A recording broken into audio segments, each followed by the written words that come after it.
class 6th chapter from unit 4 second chapter मोलाईज कथोनी. सर्व विद्यार्थी मित्रांना या ठिकाणी माझा नमस्कार. मी आचमे मॅडम या ठिकाणी सर्व विद्यार्थी मित्रांचं संस्कार मोती चॅनल मध्ये सहर्ष स्वागत करते. आज आपण या ठिकाणी इयत्ता 6वीच्या इंग्रजी या विषयाच्या युनिट 4 मधील दुसरा घटक मोलाईचे जंगल याबद्दलची आपण माहिती या धड्यातून घेणार आहोत.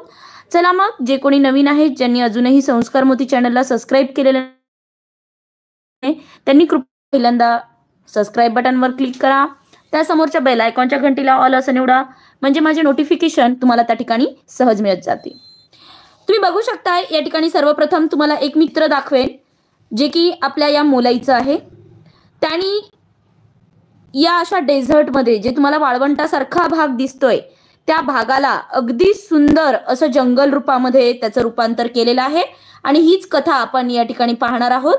चला मग ही कुठे झालेली आहे घटना आपण समजून घेऊया. One day in the terrible summer season of 1979 changed the life of Jadhav Payange.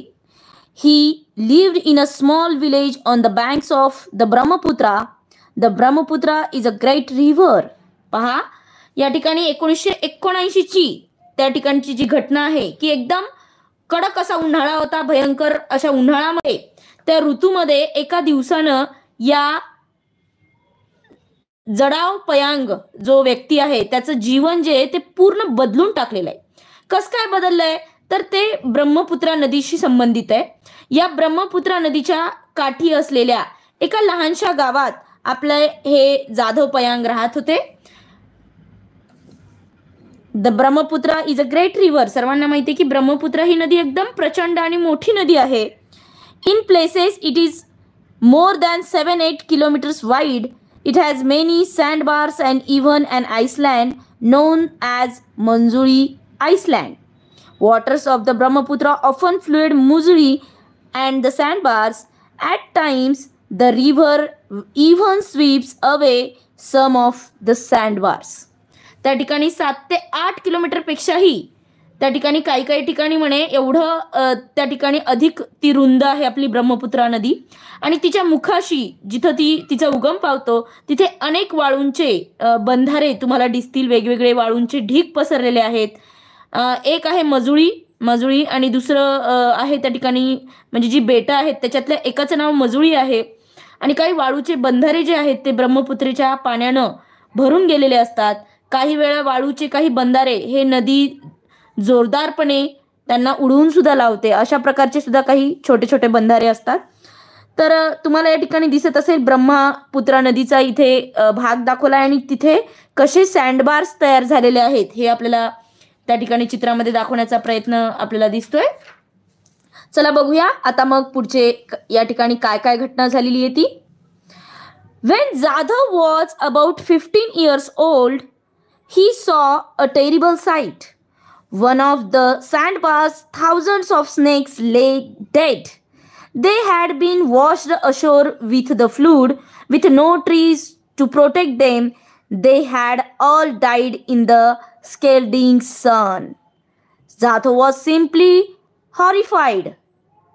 पहा त्या ठिकाणी जेव्हा जाधव पयांग आपला 15च वर्षाचे होते त्यावेळी तेवढ्या लहान वयात त्यांना एक भयानक असं दृश्य दिसलेलं आहे. त्या ठिकाणी टेरिबल म्हणजेच अगदी भयानक असं दृश्य की वाळूचे जे बंधारे होते त्यापैकी एका बंधाऱ्यावरती हजारो बघा थाउजंड्स ऑफ सांगितलंय थाउजंड्स ऑफ स्नेक जे हजारो असे साप त्या ठिकाणी मृत पडलेले होते मरून पडलेले होते.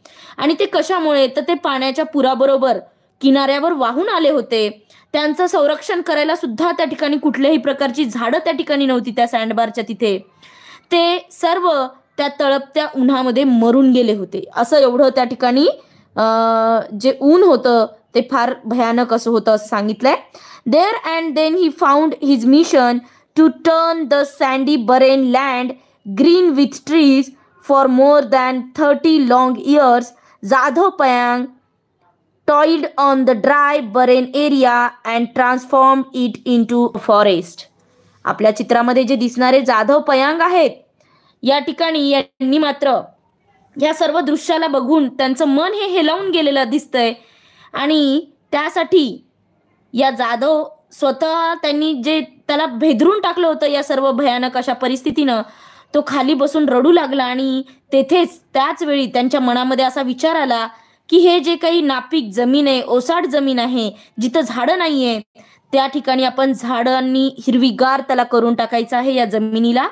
आणि त्यांचं जीवनाचं त्यांना ध्येय या जाधव पयांगला त्या ठिकाणी सापडलेलं आहे आणि ते हात धुवून त्या ठिकाणी त्या कामाला लागलेले आहेत. 30 वर्ष त्यांनी प्रदीर्घ असा एवढा मोठा काळ त्या ठिकाणी या झाडांसाठी घालवलेला आहे.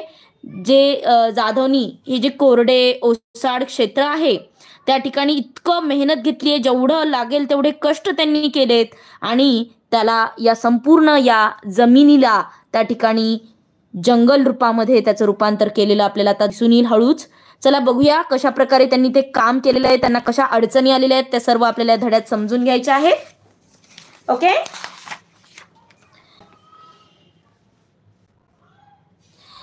Jadhav Payang's family and friends called him Molai.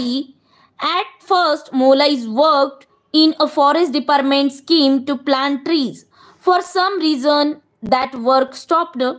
All the other laborers left, but not Molai. He decided to carry on the work all by himself. He went to the forest department officers and the elders in his village. आता त्यांना ध्येय तर मिळालेलं आहे की सर्व जी जागा आहे ती झाडांनी भरून टाकायची आहे.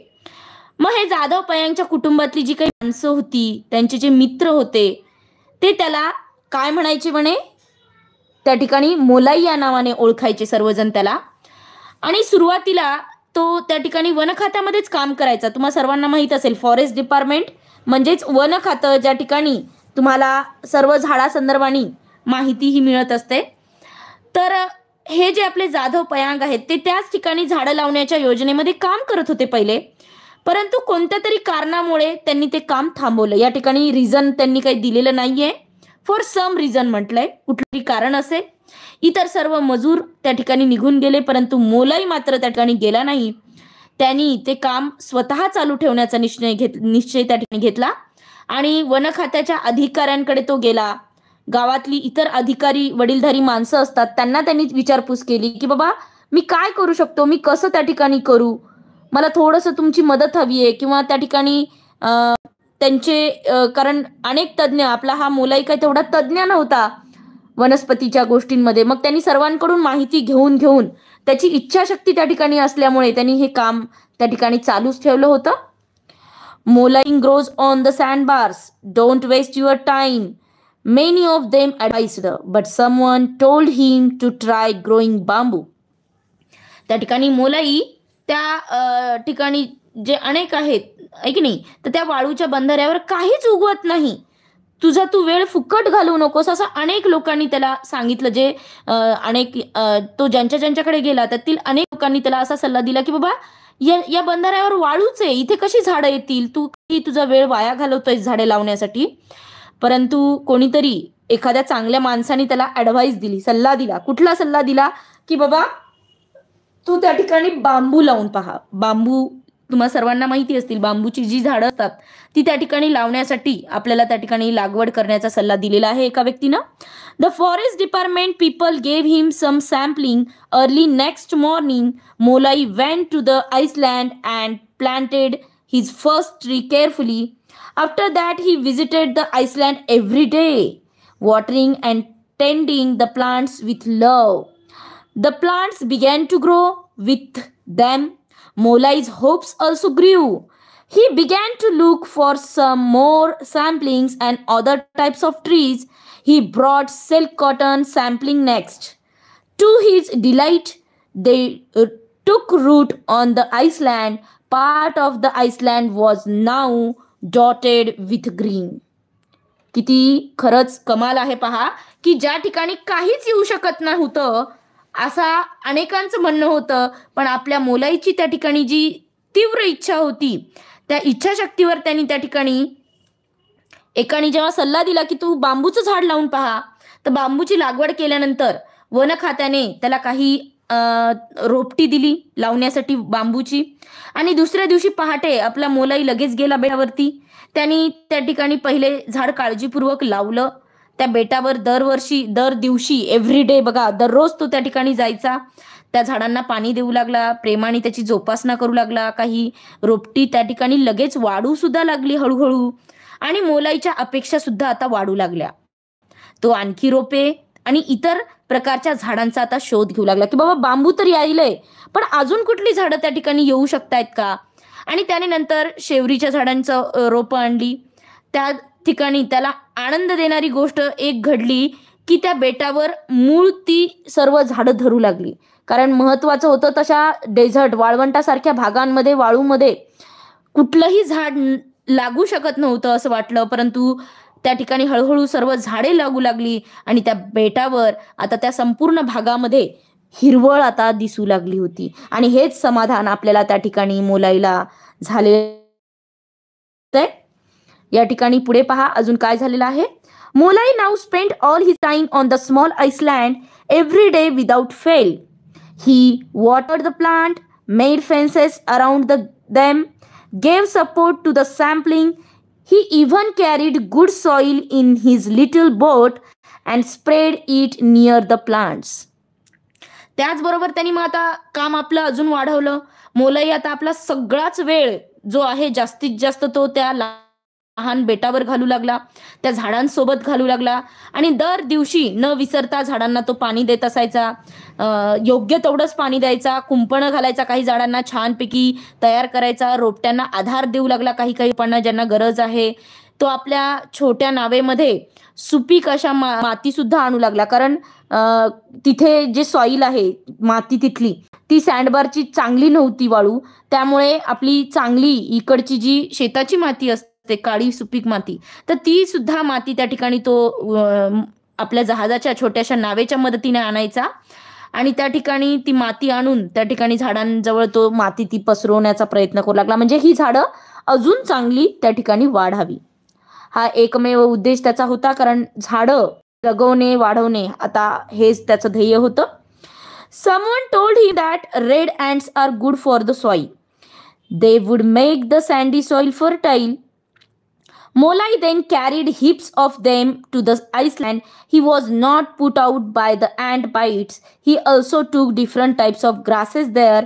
The green patches on the island became thicker and bigger. त्या ठिकाणी एका व्यक्तीनं म्हणजेच कोणीतरी त्याला अजून सांगितलं, की बाबा लाल मुंग्या ज्या असतात, रेड अँट्स आहे की नाही, तर तुम्हाला रेड अँट्स म्हटलं तर लगेच चावणाऱ्याच मुंग्या वाटतील. परंतु ह्या ज्या लाल मुंग्या असतात त्या मातीला खूप चांगल्या असतात, फायदेशीर असतात, असं कोणीतरी त्याला सांगितलं मोलाईला. आणि लगेच त्यांनी या अशा वाळू असणाऱ्या मातीला सुपीक करण्यासाठी त्यांनी त्या ठिकाणी मोलाईनं ढीगच्या ढीग हे आपल्या ज्या मुंग्यांचे आहे ते त्या ठिकाणी नेण्याचा प्रयत्न केलाय बेटावर उचलून. आणि त्या मुंग्यांच्या चाव्यांनी तो त्रस्त सुद्धा झाला नाही, त्याला त्रास सुद्धा झाला नाही, कारण त्याला त्या मुंग्या त्यांच्या झाडासाठी न्यायच्या होत्या. त्याने तिथे वेगवेगळ्या प्रकारची गवतं सुद्धा उगवली, त्या ठिकाणी ती नेली, तिथे लावली. बेटावरील जमिनीचे जो हिरवे पट्टे आता जास्त घट्ट आणि दाट होऊ लागले होते, अधिक मोठे ती झाडं होऊ लागली होती. सर्व काही त्या ठिकाणचं आता वातावरण, रूप हे हळूहळू आता बदलत असताना आपल्या मोलाईला व इतर सर्वांना दिसू लागलं होतं.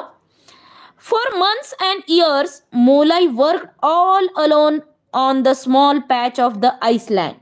ही lived in the company of trees. He spoke to them. May be the trees understood his language, his words of affection. They respond by growing vigorously.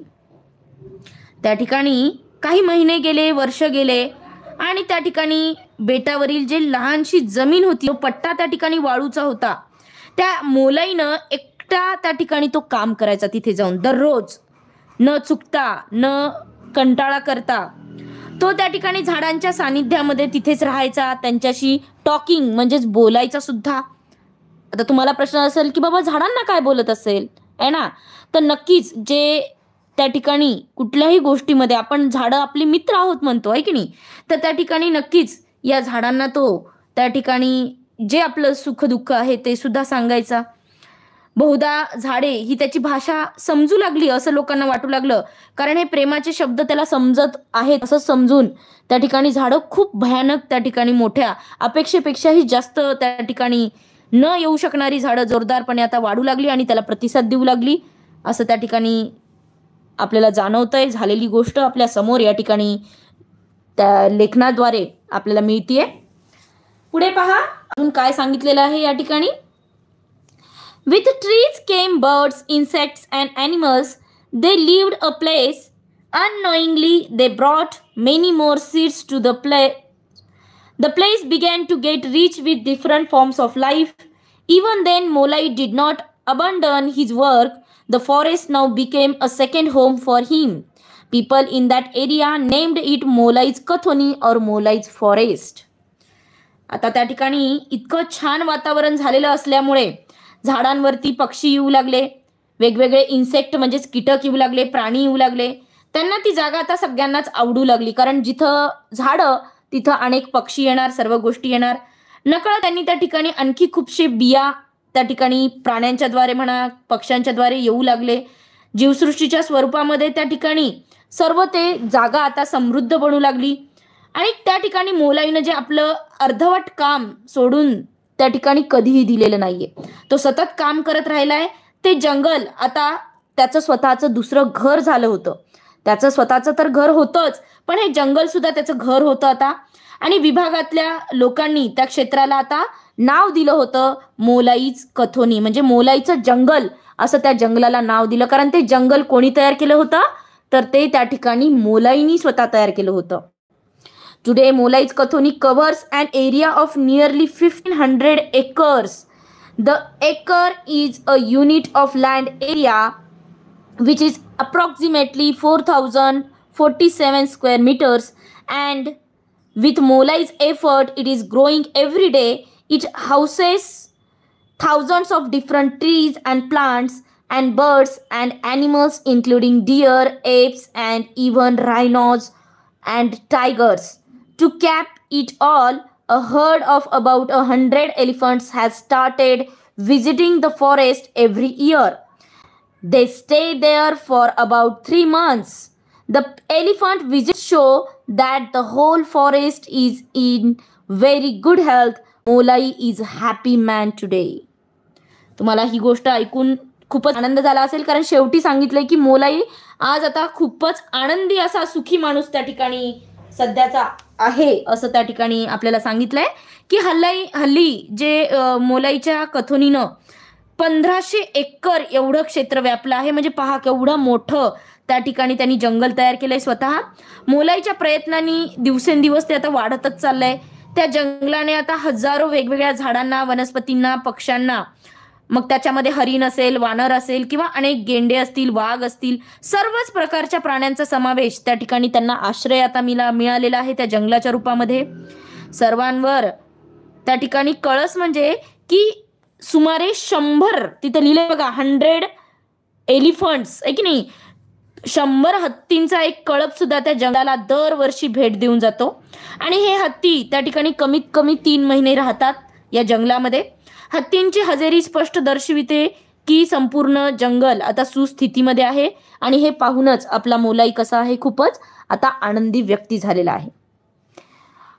All this was not just smooth selling. Apart from the hardships, Molai had to suffer on the islands, working there in a heavy rains and scorching heat. He had to face opposition from the people too. He never thought of stealing from his forests, but others did. He had to guard his island against poachers. When people wanted to cut down the trees, he stood up in their defense like a rock. You will have to cut me before you cut the trees. He warned. बघा कशा प्रकारचं तो सगळ्यांना warning देत असतो. त्या ठिकाणी तुम्हाला आपल्याला मोलाईची ही जी गोष्ट दिसतीये त्यात सांगितलंय की हे सर्व काही त्या ठिकाणी जी सुरळीत त्या ठिकाणी सगळं नव्हतं. काही गोष्टी त्या ठिकाणी होत्या, जसं हाल अपेष्टी अखेरीस मोलाईला त्या बेटावर खूप मुसळधार पाऊस पडायचा. त्या ठिकाणी खूप उष्णताही असायची. या दोन्ही गोष्टींमुळे त्याला नक्कीच त्रास हा खूप झालेला होता, त्याला सहनही करावा लागत होता आणि लोकांचा सुद्धा त्याला काही विरोध होता. काही प्रत्येक काम चांगलं करायचं म्हटलं की त्यामागे विरोध करणारी माणसं असतातच. तसं मोलाईला सुद्धा अनेकांनी विरोध केलेला आहे प्रत्येक गोष्टीसाठी. त्याला अनेक गोष्टींना सामोरे जावं लागलेलं आहे, अडचणी आलेल्या आहेत. त्याने त्याच्या जंगलातून चोरीची कधीच कल्पना केली नव्हती, परंतु इतरांनी मात्र त्या गोष्टीचा विचार केला होता. बेकायदा प्राण्यांची शिकार करणाऱ्या विरुद्ध त्याला पाळत ठेवावी लागायची, कारण लोक त्या ठिकाणी झाडं तोडण्यासाठी यायचे, काही शिकारीसाठी यायचे आणि संरक्षणाकरता एका खडकासारखा तो त्या ठिकाणी उभा राहायचा. त्या ठिकाणी कोणतंही संकट आलं की एकटा त्या ठिकाणी तयारच राहायचा की तुम्ही झाडे तोडण्यापूर्वी त्या ठिकाणी पहिल्यांदा तुम्हाला त्या ठिकाणी कापावं लागेल, अशा प्रकारे तो सर्वांना वॉर्न करायचा, सगळ्यांना बजावायचा मोठ्यापणाने. म्हणजे तो त्या ठिकाणी भक्कमपणे उभा असायचा प्रत्येक गोष्टीसाठी, असं सांगितलंय. एवढं जंगल त्यांनी तयार केले.